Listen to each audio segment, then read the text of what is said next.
Bon matin en cette belle journée de chaleur. Aujourd'hui, j'aimerais ça vous parler de l'émergence uniforme dans le soya pour maximiser son potentiel de rendement.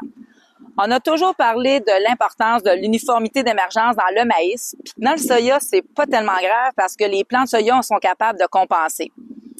Plusieurs études faites dans les dernières années démontrent le contraire.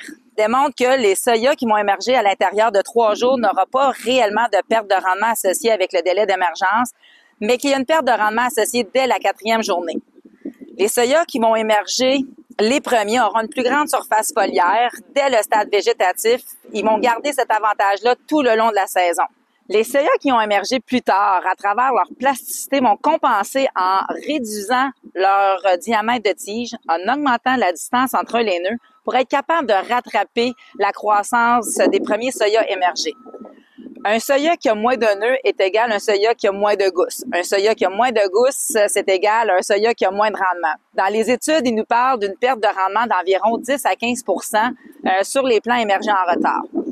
Une façon de s'auto-convaincre, c'est de venir installer des piquets sur nos soyas à les différents stades, et de les identifier, mettre un drapeau pour être capable de les retrouver au mois d'août et de venir visualiser le phénomène d'émergence en retard dans votre champ dès la fin de la saison. Sur ce, on se revoit au mois d'août. Merci.